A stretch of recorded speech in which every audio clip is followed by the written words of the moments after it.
Eh bien bonjour et bienvenue dans ce nouveau tutoriel PixInsight de la team Astrofleet. Aujourd'hui un petit tuto bonus pour ajouter une annotation astrométrique. Nous allons faire un test sur une image JPEG qui n'a pas du tout été préparée pour quoi que ce soit, voilà, qui est une image de la nébuleuse du Cœur. Pour obtenir les informations astrométriques, nous allons commencer par aller dans Script, puis dans Image Analysis, Image Solver. Vous cliquez, vous allez devoir remplir 2-3 informations qui a priori sont déjà un peu là de base normalement. La taille de vos pixels, déclinaison, ascension droite, enfin voilà. Là normalement vous mettez la date d'observation sur Observation Date, avec année, mois et jour. Là en l'occurrence je vais m'amuser à pas le faire. Oui, il va me mettre un message pour me dire qu'il n'a pas les informations nécessaires. Je vais quand même lui demander de continuer, et vous allez voir qu'après une petite période de travail, le miracle va s'accomplir, il va néanmoins être capable de plate solver l'image en question. On se retrouve dès qu'il a terminé. Et voilà, l'image a été plate solvée, on a dans la console les différentes informations astrométriques liées à l'image. Une fois que c'est fait, vous pouvez fermer. Vous allez ensuite dans Script, Render, et vous allez dans Annotate Image.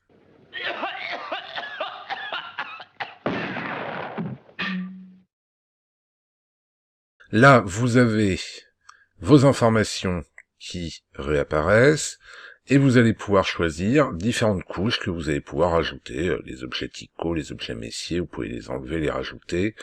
Là, vous pouvez faire mumuse autant que vous le souhaitez. Vous avez également des choix de couleurs sur les types de marqueurs, sur les labels que vous pouvez mettre sur votre image. Vous pouvez décider de mettre des couches transparentes. Enfin, ouais, vous pouvez vraiment vous amuser autant que vous voulez.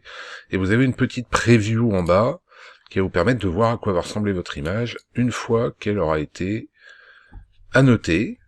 Donc, on va dire que ça nous convient pour l'exemple. Je clique sur OK.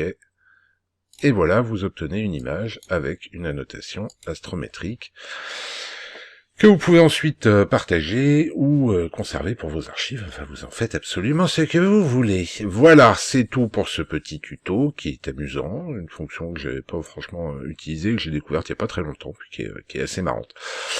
Voilà, bah écoutez, on se retrouve bientôt pour un nouveau tuto de la chaîne Astrofleet, très vraisemblablement sur un traitement complet d'un objet en utilisant un workflow pour du LRVB, donc en travaillant en 4 filtres, à partir d'une caméra monochrome et avec 4 filtres couleurs, enfin 3 fils couleurs plus une luminance. Voilà, et ben écoutez, merci d'avoir suivi, comme d'habitude, on met un pouce vers le haut, on partage, on commente, on s'abonne, et on se retrouve très bientôt pour un nouveau tuto sur la chaîne Astrofleet.